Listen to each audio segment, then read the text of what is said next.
Alléluia, Alléluia, Alléluia,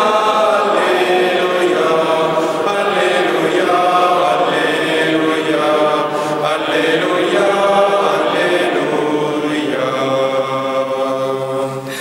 Alléluia.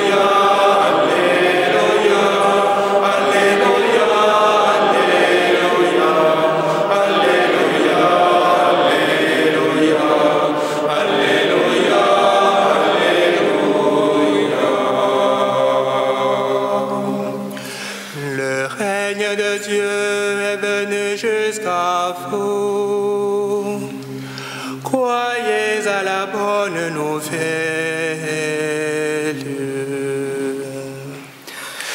Alléluia, Alléluia, Alléluia, Alléluia, Alléluia, Alléluia, Alléluia.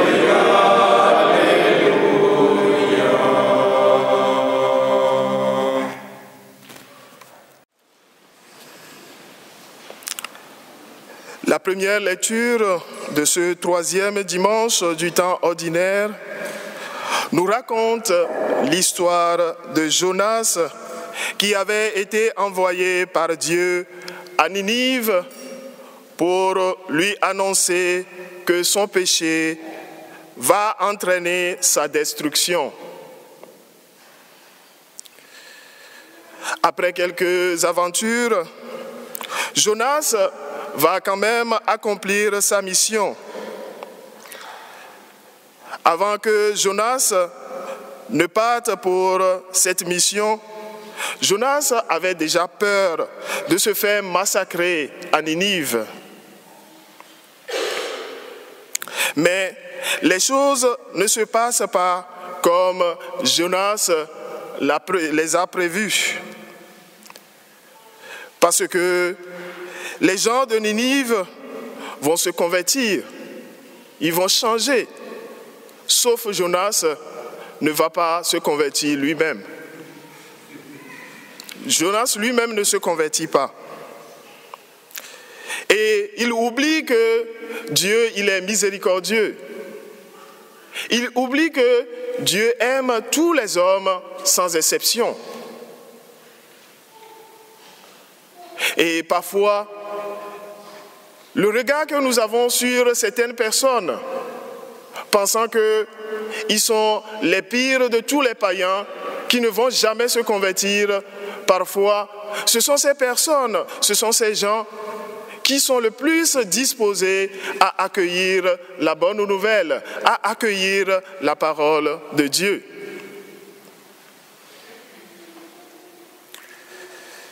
La deuxième lecture de ce dimanche, dont l'auteur Saint Paul lui-même avait fait l'expérience de cette conversion à laquelle nous sommes appelés. Saint Paul était un persécuteur acharné des chrétiens.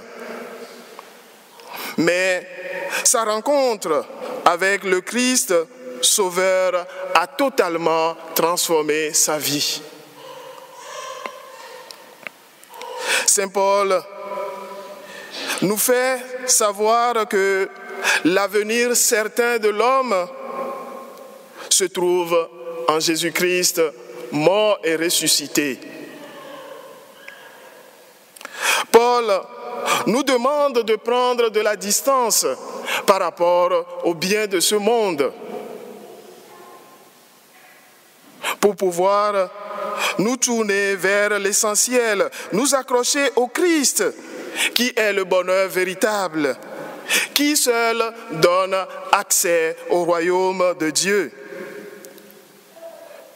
Saint Paul nous invite aujourd'hui à nous déconnecter un peu de nos smartphones, de nos tablettes, de l'ordinateur et à nous connecter à Jésus, celui-là même qui va nous donner le bonheur que nous cherchons sur cette terre. Celui-là même qui va nous donner l'accès au royaume de Dieu. Voilà ce à quoi Saint Paul nous invite aujourd'hui. Que l'essentiel, l'urgence de notre vie c'est d'être en chemin avec le Christ. C'est d'être connecté à ce Christ qui nous connecte directement au Père. Voilà la connexion essentielle que nous avons à avoir dans notre monde d'aujourd'hui. Dans l'Évangile, il est question de Jésus qui annonce la bonne nouvelle du royaume de Dieu. Tout commence en Galilée, cette région dont on disait que rien ne pouvait sortir de bon. Et cette région, effectivement, est devenue un carrefour de brigands, un carrefour de n'importe quoi. Et Jésus va aller, comme Jonas, dans cette région pour pouvoir annoncer la bonne nouvelle. Jésus n'a pas commencé par annoncer la catastrophe. Jésus va annoncer la bonne nouvelle en disant « Convertissez-vous, croyez à la bonne nouvelle, car le royaume de Dieu est proche. » Chers frères et sœurs, c'est à nous que Jésus s'adresse aujourd'hui. Jésus nous appelle à nous convertir. Jésus nous appelle à revoir notre manière de vivre et à nous tourner vers le royaume, à être en chemin avec lui pour pouvoir atteindre ce royaume qu'il nous promet. En Jésus, c'est Dieu qui vient à notre rencontre pour nous sauver. Il veut nous communiquer son amour. Il nous demande d'enlever, d'éliminer tout ce qui encore en nous nous empêche de venir vers lui, de venir à lui. Pour annoncer cette bonne nouvelle, partout dans le monde, Jésus fait appel à des hommes et à des femmes. Ici, dans cet évangile, nous est raconté l'appel des premiers apôtres. Il ne va pas choisir des intellectuels, des docteurs de la loi, des gens bien, mais il va aller vers les pauvres, les simples pécheurs, des simples comme nous que Jésus est allé chercher. Et Jésus encore nous lance l'appel à nous qui sommes là aujourd'hui.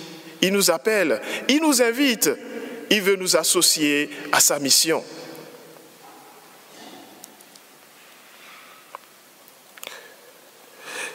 Jésus va nous chercher là où nous sommes. Il vient nous chercher là où nous sommes. Il vient nous chercher dans nos trous. Il vient nous chercher dans nos maisons, dans notre travail, dans nos écoles. Et il veut nous associer à sa mission. Sommes-nous prêts à le suivre comme ces pécheurs qui ont tout quitté, qui ont tout laissé pour le suivre? Peut-être aujourd'hui encore, il y a encore des choses dans notre vie qui nous empêchent de le suivre. Il y a encore des choses que nous ne voulons pas lâcher pour pouvoir le suivre aussitôt comme ces pécheurs, André, Pierre, que Jésus a appelés et aussitôt ils l'ont suivi. Examinons-nous, regardons ce qui encore en nous nous empêche de nous lever aussitôt et de le suivre. Comme Jonas, comme Paul et comme ses apôtres, nous sommes tous appelés par le Seigneur à tout abandonner pour le suivre. Nous sommes tous appelés à annoncer la bonne nouvelle, à être de véritables témoins. Tout commence par une vraie décision de conversion au jour le jour.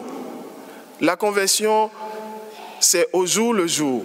Nous sommes appelés à nous convertir chaque instant, À chaque moment de notre vie, nous sommes appelés à être en conversion. Tous les grands saints, tous les grands de l'Église que nous vénérons aujourd'hui, ils ont été tous des pécheurs pardonnés. Et une fois pardonnés, ils ont pris ce chemin de conversion. Et jusqu'à devenir pour nous aujourd'hui un modèle, jusqu'à devenir pour nous aujourd'hui un exemple. Donc, chers frères et sœurs, prenons la décision de nous convertir au jour le jour.